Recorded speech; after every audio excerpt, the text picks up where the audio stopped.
자, 지난 시간에 이어서 이제 53쪽을 좀 보실까요? 통일신라의 발전. 통일된 이후에 신라 모습은 변합니다. 우리가 지난 시간 첫 번째 들어가면서 제목을 봐라 그랬죠. 그러니까 그 남북국 시대의 정치의 변화예요. 정치가 어떻게 변했느냐. 통일되기 이전과 통일된 이후의 신라 모습이 어떻게 변했느냐인데 우리가 생각해보면 알 수 있는 것들이에요. 내용을 다 외울 필요가 없습니다. 잘 보세요. 강화된 경제력과 그죠. 사람 인구가 늘었습니다. 또 땅, 영토가 옛날 신라에 비해서 고구려의 땅 일부, 그 다음 백제 땅 전부를 다 먹었으니까 신라의 영토가 한창 넓어졌겠죠. 그래서 이렇게 넓어진 강화된 경제력과 군사력을 토대로 왕권이 전제하되다. 줄 그어놓으세요. 왕권 전제가 지난 시간 내내 떠들었습니다. 신라 중대를 맞이했다. 그죠? 무열계 진골 귀족이 무열계 진골 무열계 김씨가 왕권을 잡았다. 왕권 전제합니다. 대관계가 안정되고 생산력의 증가가 이루어지게 됐다. 그래요. 늘 전쟁에 시달리면서 삼국 간의 치열한 항쟁이 있을 때는 생산에 전념할 수가 없죠. 적이 언제 쳐들어올지 모르고 전쟁 준비해야 되는데 열심히 논농사 짓거나 보리농사 짓거나 할 수가 없었어요. 그런데 이제 전쟁이 없다 보니까 사람들이 생산활동에 종사합니다. 알겠죠? 생산이 꼭 이렇게 땅에서 생산되는 것 말고도 인구 생산도 어때? 많이 늘어납니다. 전쟁 때는 급해서 애날 시간이 없어. 애 만들 시간도 없고. 우리도 어때? 선생님 같은 경우도 이제 6.25 이후에 전쟁이 끝난 다음에 사회가 안정되고 나니까 어때? 선생님 어머니 아버지 생활이 안정되고 나니까 애들 막 엄청 나왔어요. 그래가지고 뭐 베이비붐 그러잖아. 이때가 바로 제 1차 베이비붐의 혜택을 입고 태어난 사람이 바로 접니다. 알겠죠?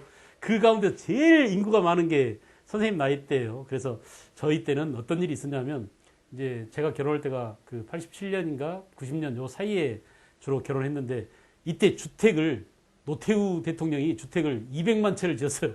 우리가 하도 결혼을 많이 하니까 얘들이 이렇게 한꺼번에 이렇게 결혼을 많이 했는데 집이 없으면 난리 나게 돼가지고 주택 200만 호 건설 붐이 일었고 막 그때 그 주택 짓느라고 말이야 바닷모래 갔다가 막 집을 지어가지고 부실공사도 많고 그래서 말도 많고 탈도 많았는데 하여간 그런 그 시대에 태어났고 살아왔는데 여기도 마찬가지야. 삼국시대 전쟁이 끝나고 이제 생활이 안정되니까 애도 많이 낳고 생산력도 많이 증가됐다. 그죠? 강력한 군사력 확보를 바탕으로 해서 정치적 안정이 이루어졌다. 자, 다 했습니다.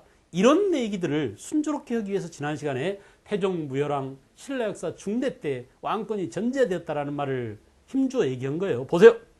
자, 53페이지 신라 중대 나왔죠. 태종, 무열왕 때의 왕권 전제와 의미를 아시겠어요? 왕의 권한이 옛날 삼국시대 신라 왕보다 훨씬 더 세졌다는 것을 의미합니다. 최초의 진골 출신 왕으로 이해할 수 있겠죠. 최초의 진골, 그 이제는 뭐야? 내물계 김씨 성골이 왕했는데 그게 진덕의 왕 때 끝나버렸다고 했잖아요. 태종 무열왕 때부터 최초의 진골 왕이 등장했다. 통일 전쟁을 치르는 과정에서 왕권이 강화됩니다. 항상 이렇게 전쟁을 수반하다 보면은 전쟁통에 전쟁을 하게 되면 어때요? 한 사람한테 권력이 집중될 가능성이 높습니다. 전쟁을 주도해야 되니까 군사력이며 나라가 비상사태에 있으니까 모든 일들 다 내가 결정할게 이렇게 하다 보니까 어때? 점점 왕의 힘이 강화되더라. 옛날 삼국시대 왕에 비할 바 없는 강력한 권한을 가진 왕이 등장했다. 이렇게 이해하면 되겠죠. 태종 무열왕의 직계 자손이 왕위를 세습하고요. 집사부 시중의 기능이 강화. 됐어요. 집사부 시중과 대척점에 있던 사람이 누구라고? 화백회의 의장 상대등을 누르고 찍어 누르고 그죠? 왕의 직계가 진골 그러니까 무열계 진골 그 귀족 출신이 집사부까지 장악해서 왕의 뒷바라지를 해주는 겁니다. 그러니까 무열계 김씨가 북치고 장구치고 다 해먹었다 이렇게 보면 되겠죠. 그 다음에 이제 감찰기관인 사정부가 등장해서 그죠? 중앙은 사정부, 지방에 있는 관리들을 감찰하기 위해서 외사정을 두었다. 오케이. 좀 특이한 거니까 잘 알아두십시오. 알겠죠? 신라 중대의 집사부와 그죠? 감찰기관인 사정부와 또 외사정이 있었다. 그죠? 신문왕의 왕권 전제가 중요 표시합니다. 특히 이제 우리가 태종, 무열왕, 김춘추 그죠? 그 아들 때 누구예요? 예, 그 아들 문무왕 때 삼국을 통일하고 문무왕 아들이 누군가? 신문왕이죠. 이렇게 3대에 걸쳐서 왕권이 전제됩니다. 태종, 무열왕 때는 삼국 통일하는 과정에서 왕권이 강화되고 그죠? 그 통일을 이루고 정점을 딱 찍은 게 문무왕 676년이죠. 그 문무왕이 난 죽어서 동해 용이 되리라 해가지고 동해 수중릉에 묻혔잖아요. 그래 안 그래? 그 아들이 바로 누굽니까? 신문왕입니다. 신문왕. 그래서 신문왕 때 김음돌 모반 사건 중요합니다. 대단히 중요합니다. 특히 김음돌 모반 사건은 통일신라가 그러니까 무열계 김씨가 전제 왕권을 강화시킬 때 희생양으로 삼은 사람이 바로 누구냐? 김음돌이야. 이 김음돌이가 그 누구냐면 신문왕의 장인이에요. 그러니까 신문왕이 태자로 있을 때 아직 왕이 되기 전에 그 문무왕 아들로서 신문왕이 태자로 있을 때 예, 김음돌이 자기 딸을 바쳐서 그래가지고 이제 자기 딸을 바칠 정도면 왕실과 결혼할 정도면 이들도 진구라고 볼 수 있죠. 그래 안 그래? 근데 같은 김씨가 아니겠지. 무열계가 아니겠지. 그래서 제거 대상이 된 거 아닙니까? 근데 신문왕이 딱 왕이 돼가지고 있는데 이제 그 무열계가 아닌 예, 진골 귀족들을 어떻게 했어요? 차별되어 오고 막 이제 찍어 누르니까 여기에 반발해서 장인이지만 알겠죠? 결국은 반란을 일으켰습니다. 일설에 의하면 자기 딸이 애를 못 낳아가지고 핍박을 많이 받았다고 그래요. 물론 이제 이런 것들이 여러 가지가 서로 복합적으로 작용해서 반란을 일으키지 아니할 수 없는 상황으로 내몰렸겠죠. 그죠? 그래서 이 김음돌의 반란 사건을 계기로 해가지고 그때 많은 귀족들이 그죠? 무열계가 아닌 다른 귀족들이 떼죽음을 당하거나 숙청을 당했습니다. 그래서 전제 왕권이 강화되었다. 됐나요? 중앙 정치기구와 군사조직을 정비하고 중요 표시하세요. 신문왕 때 많은 제도가 이제 우리 신라는 옛날 삼국시대 이렇게 조그만 신라가 아니야. 고구려 백제를 다 먹었으니 엄청나게 커졌어. 시스템을 개편해야 돼. 보다 더 넓어진 영토, 보다 더 많아진 사람을 다스리기 위해서는 우리의 체제를 개편해야 돼. 이렇게 중앙제도, 지방제도를 다시 바꿨다. 오케이. 됐나요? 그래서 거기 볼까요? 지방행정은 뭐냐? 구주 5소경제도로 바꿨다. 또 문무 관료한테 뭘 지급했다고? 예, 관료전을 지급했는데 노급을 폐지하고 예, 관료전을 지급했어요. 그 다음에 유교 정치 이념을 확립하기 위해서 국립대학인 국학을 세웠다. 중요 표시합니다. 왜 신문왕이 유교 정치 이념을 받아들였을까요? 왜 유교 정치 이념의 필요성을 느꼈을까? 그 전만 하더라도 예, 신라 그 법흥왕 때부터 그죠? 진덕여왕 때까지만 하더라도 전부 다 불교에 의존하는 게 많았습니다. 그런데 이제 삼국을 통일한 이후에는 이렇게 불교에 의존적일 필요가 없어요. 보다 더 직설법적으로 왕권 강화를 강조하는 알겠죠? 그런 이데올로기가 필요했어요. 옛날 불교는 어떻게 왕권을 강화했나? 부처님도 왕족이었어. 우리 임금님도 부처님과 동격이야. 그 있는 애들 임금님이 꼭 부처님이 아니지만 부처님과 같은 혈통을 갖고 있으니까 임금님도 섬겨야 돼. 이렇게 간접합법으로 왕권을 강화했다면 유교에서는 어때? 임금한테 신하가 충성하는 것은 기본 도리다. 이렇게 하면서 바로 신하들이 백성들이 나라님한테 충성하도록 강요하는 게 유교 아닌가요? 이렇게 유교 이념을 받아들여서 옛날 불교식 왕명을 사용하던 그죠? 고대 국가보다 훨씬 더 삼국시대 신라보다 훨씬 더 센 왕권을 이데올로기적으로 이념적으로 뒷받침하려고 했다. 됐습니까? 그래서 국학을 세웠다라는 거 꼭 기억합니다. 신문왕 때 만파식적 중요 표시하세요. 알죠, 여러분? 신문왕 업적을 삼국유사에서 이제 요건 김부시가 쓴 그 삼국사기는 없고 이런 설화 이런 것들은 오히려 그 이련이 쓴 삼국유사에 있다고 그랬죠. 이 피리를 불면 전쟁도 평정되고 깊은 병도 낫고 가뭄에 비가 오고 오던 비도 개고 바람이 멎어 물결도 잔잔해진다. 거의 뭡니까? 거의 뭐 만병통치 무소불위에 뭐 못할 게 없는 알겠어요? 지금도 모든 사람이 이걸 갖고 싶어 하겠죠. 만파식적이 과연 있을까요?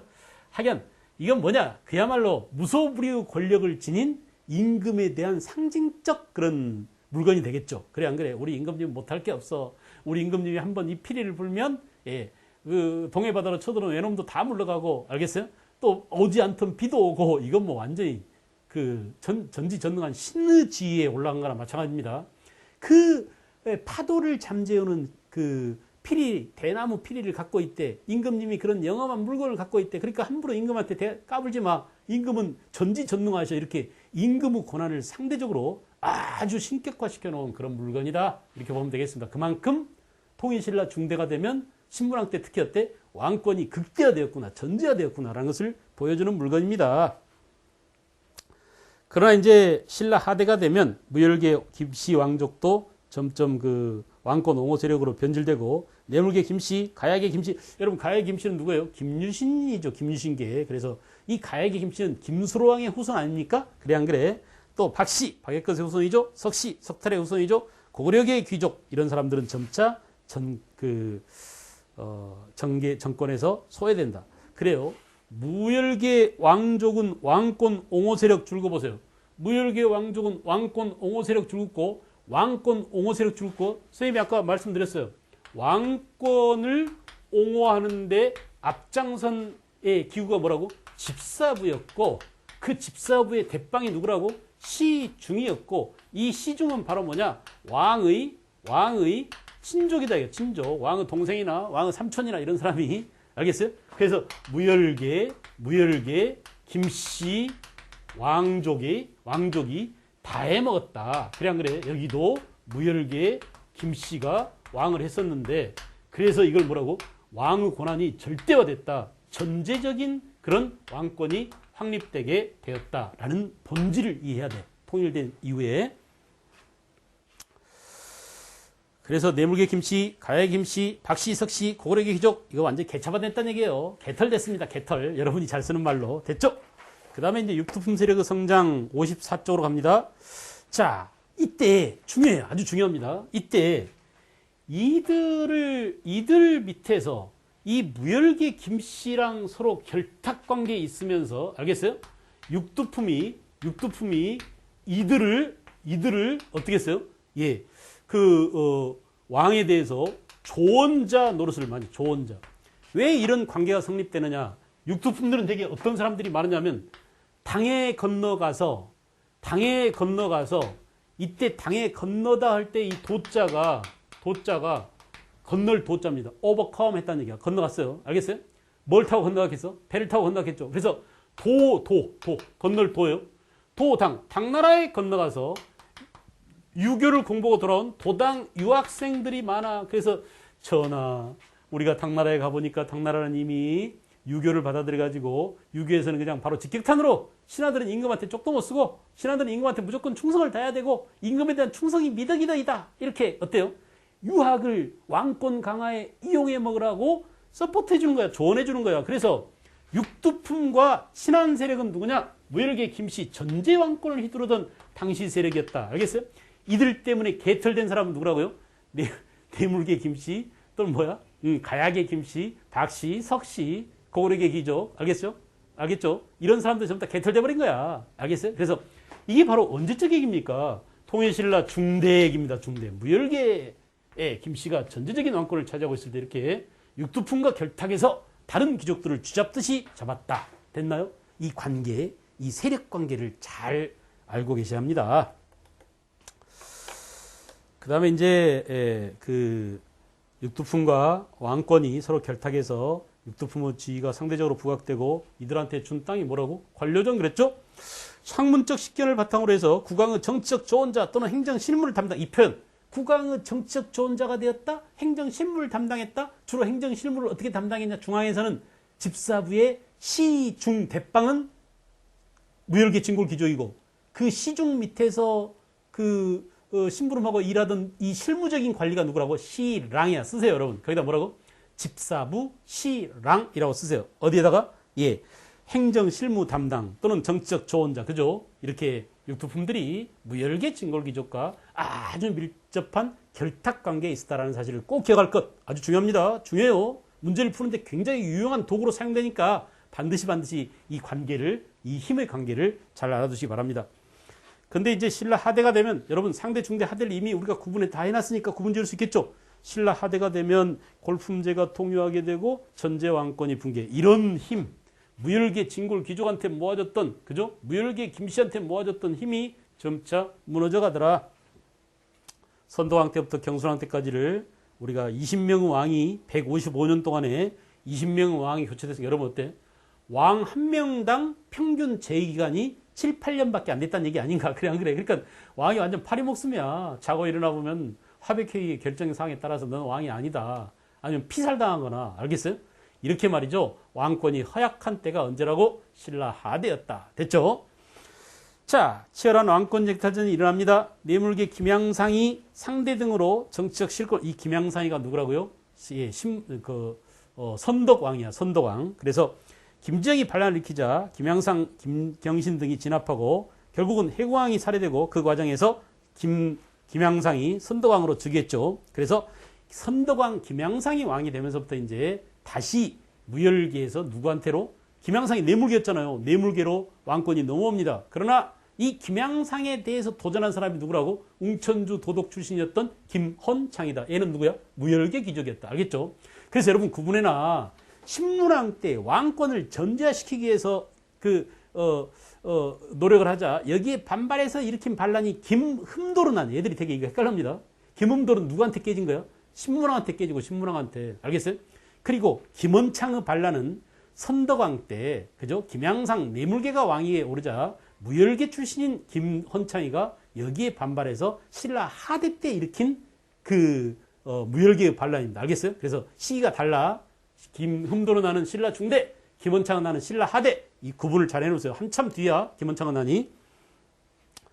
그런 것들 시대 구분하는 문제가 아주 잘 나와요. 알겠죠?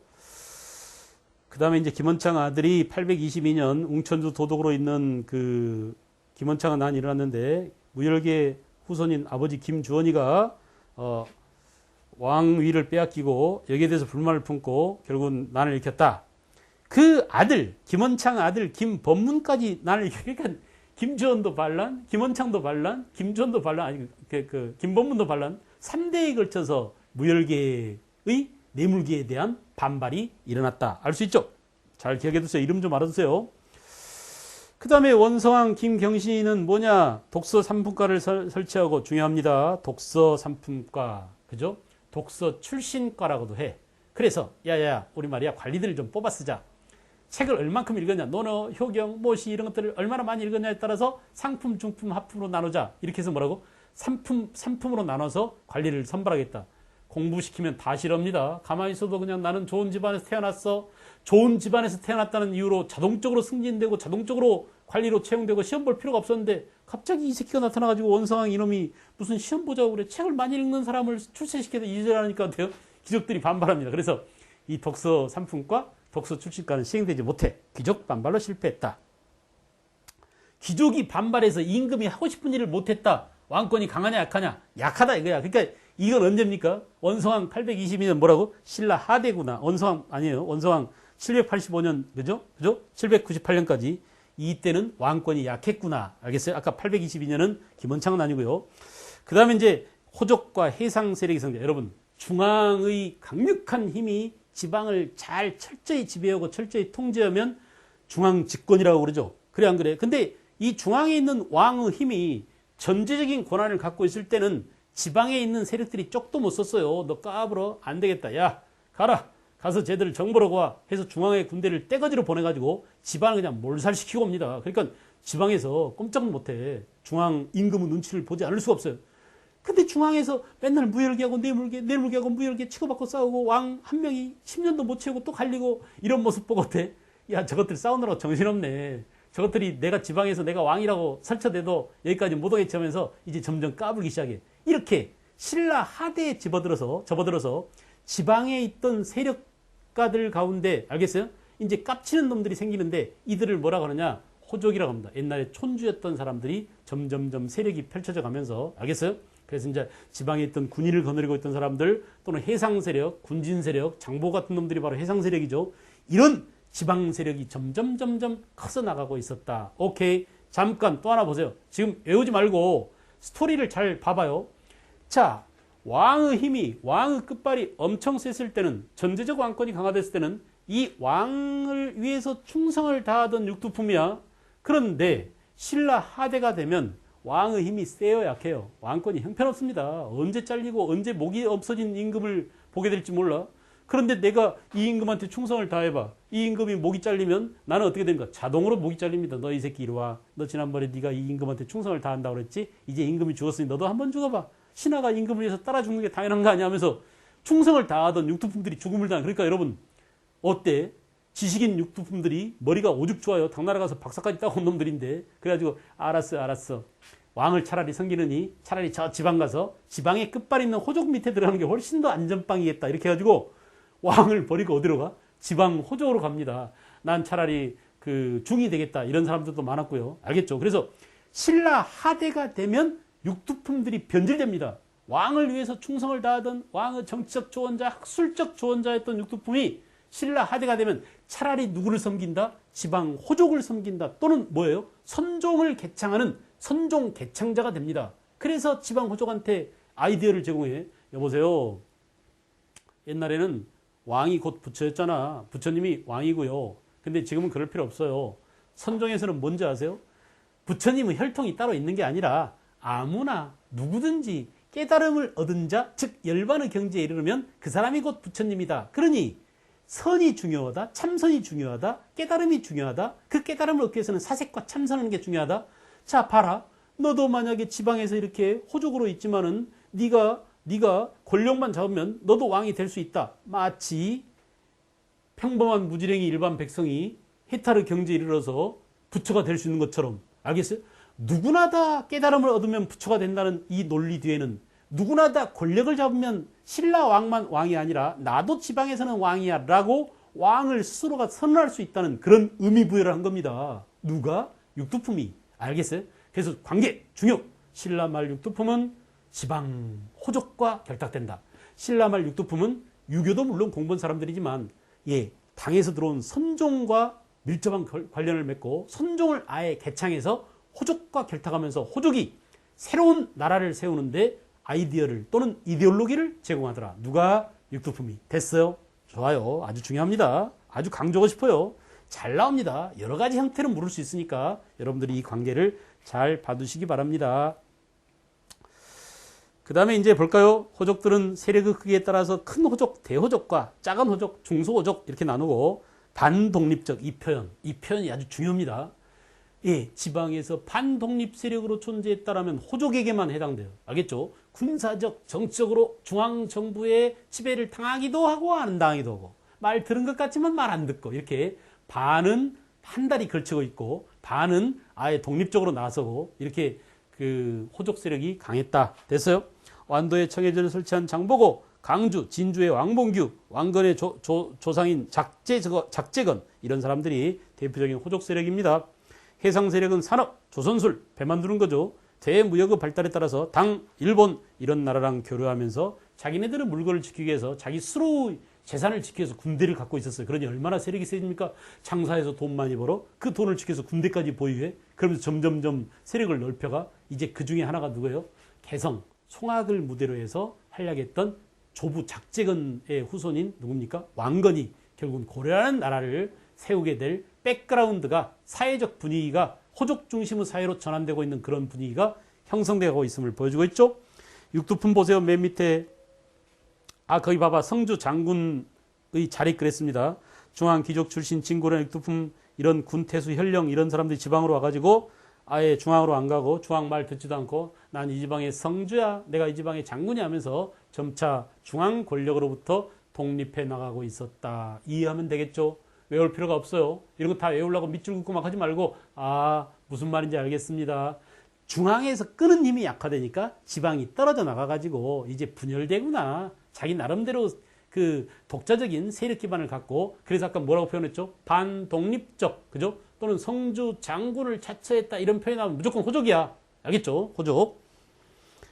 그 다음에 이 육두품들 선생님이 설명했습니다. 신라 중대 육두품은 무열계 그 왕족한테 꼼짝 못하고 여기를 위해서 충성을 다 바치더니 신라 하대 육두품들은 달라졌다.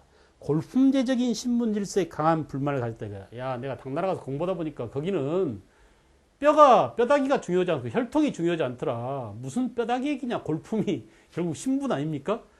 실력이 중요하지 무슨 핏줄이 중요하냐. 이렇게 골품제 자체에 굉장히 불만이 많았어요. 자기들이 보니까 내가 왕으로 섬긴 놈이 정말 멍청한 놈이야. 알겠어? 저렇게 하면 죽는데 그 길로 가고 있어. 머리가 없어가지고 공부를 안 해서. 그래서 공부가 중요하느니 실력이 중요하느니 나는 당나라에서 박사학위를 받아왔어. 이런 사람들이 이제 점차 자기 위치를 업그레이드 시키기 위해서 왕을 배신하고 지방으로 내려가서 누구를 섬긴다고? 차라리 호족을 섬기리라. 차라리 독립해서 선종 개창자가 되리라. 이렇게 육두품들이 변질돼요. 진골에서 육두품으로 강등된 무열계 또는 김유신계의 반발이 심했습니다. 원래는 진골인데 잘려가지고 육두품으로 강등된 경우가 많았습니다. 왜? 무열계한테 도전하다가 잘렸겠죠? 육두품 출신 도당 유학생들은 과거제에 의한 능력본위의 인재 등용과 유교적인 정치념을 당해서 배워와서 다 무슨 말인지 알겠죠? 이렇게 여러분들이 선생님이 설명해준 이 내용을 바탕으로 해서 이해가 되고 그 이해된 내용을 바탕으로 해서 책을 혼자 읽을 줄 알면 더 이상 강의를 들을 필요 있어요? 없어요. 자기 혼자 공부하면 돼. 알겠죠? 그래서 이제 강의 한번 잘 듣고 나면 여러분들이 혼자서 능히 한국사를 감당해 나갈 수 있습니다. 알겠죠? 그래서 강의 듣는 게 중요하답니다. 됐나요? 자, 여기까지 이제 우리가 통일된 신라의 모습을 봤고요. 선생님과 함께 다시 파워포인트를 통해서 쫙 정리하고 그 다음에 발해로 넘어가도록 하겠습니다. 오늘은 이제 발해 넘어가지 말고 통일된 이후 신라의 모습을 좀 보도록 합시다. 자, 전부 다 우리가 책을 통해서 봤던 내용이에요. 복습입니다. 복습. 알겠죠? 통일신라는 여기서 마무리 지을 거야. 다시 복습 안 하고 다음 시간부터 이제 바로 발해로 갈 거니까 지금 세 번째 하고 있는 겁니다. 교재를 통해서 또 설명을 통해서 그리고 파워포인트를 통해서. 오케이. 통일신라의 발전 봐봐. 통일 이후에는 인구가 늘었다. 오케이. 인구가 당연히 늘죠. 그래 안 그래? 인구가 늡니다. 인구가 증가했고요. 영토 확대했고 열 필요 전혀 없는 거야. 대외관계가 안정돼서 뭐라고? 생산력이 증대되었다. 정치적 안정으로 삼국통일 과정에서 군사력도 강대해졌다. 이 강대해진 군사력이 생산력이 누구한테 모아지느냐? 무열계 진골한테 모아져서 이들의 권한이 전제적인 권한으로 되더라. 알겠죠? 그래서 집사부 시중 권한 강화 기억나십니까? 집사부는 뭐 하는 사람들이라고? 무열계를 도와주는 무열계 귀족이 집사부 시중이 돼가지고 무열계 왕을 위해서 손발이 돼주는 겁니다. 됐나요? 그러다가 신문왕 때 다른 귀족, 그죠? 김음도의 난을 진압함으로써 다른 귀족 세력을 숙청하고 이건 뭐라고? 이때 전제적인 왕권이 확립되게 되었다라고 말씀드렸죠? 그죠? 행정 군사제도가 정비. 여러분, 행정 구주 오소경 제도가 지방 제도가 정비됐어요. 알겠어요? 그 다음에 이제 신문왕 때 중앙제도며 지방제도며 군사조직이며 이런 것들이 완비되고 자, 다른 귀족, 무열계 귀족이 아닌 다른 귀족, 그죠? 그래서 그 무열계 김씨는 이렇게 집사부에 들어가서 왕권 옹호 세력이 되고 나머지 떨거지들 박씨, 석씨, 그죠? 또 뭐 김해 김씨, 김유신계 김씨 이런 사람들은 정권에서 소외돼서 육두품으로 강등되거나 또는 무열계 전선을 형성합니다. 알겠죠? 이제 나중에 이제 신라 하대에 이렇게 내무계와 무열계가 싸우는 앙금이 생기는 거예요. 육두품은 뭐냐? 육두품은 정치적 조언자로서 왕권과 결탁돼서 전제 왕권을 도와주더라. 왜? 당나라에서 공부하고 돌아온 학문적 식견이나 행정 실무 능력이 있었기 때문에 그러다가 경덕왕 이후가 되면 왕권이 약화되고 뭐라고요? 신라 하대로 넘어갑니다. 진골 귀족들의 반발이 점차 심해되고 결국은 신라 하대에 노급이 지급돼가지고 개나 소나 다 노급을 받아버리면 국가가 갖고 있는 땅은 다 없어져 버리고 어때요? 땅이 사유화돼서 귀족들의 소유가 되면 국가는 세금 거둘 땅이 없잖아요. 그래서 면세전 증가라는 말이 바로 그런 말이에요. 노급이나 사원전 이런 토지들이 늘어남으로써 결국은 국가가 직접 세금 거둘 수 있는 땅이 줄어들어서 결국은 신라 하대로 가서 신라가 망하게 되는 원인이 되더라. 됐습니까? 이렇게 해서 이제 우리는 통일 이후에 알겠어요? 삼국 통일 이후에 신라의 정치 변화, 특히 그 가운데 권력 관계의 변화 이런 내용들을 중점적으로 봤습니다. 다음 시간에는 발해에 대해서 또 공부를 할 터이니까 미리 복습할 필요는 없고요. 오늘 배운 내용까지 바로 끝났어 하고 책을 덮어버리지 말고 다시 한번 여러분 스스로가 책을 보면서 아 이게 중요했어, 아 이건 이 내용이었지 이렇게 자기 머릿속에 자기 가슴속에 깊이 새겨두시기 바랍니다. 그래야 이게 머리에 남아있어야 문제도 풀리고 시험장에 그 지식을 가지고 가서 잘 문제 해결력으로서 활용할 수 있겠죠. 수고했습니다.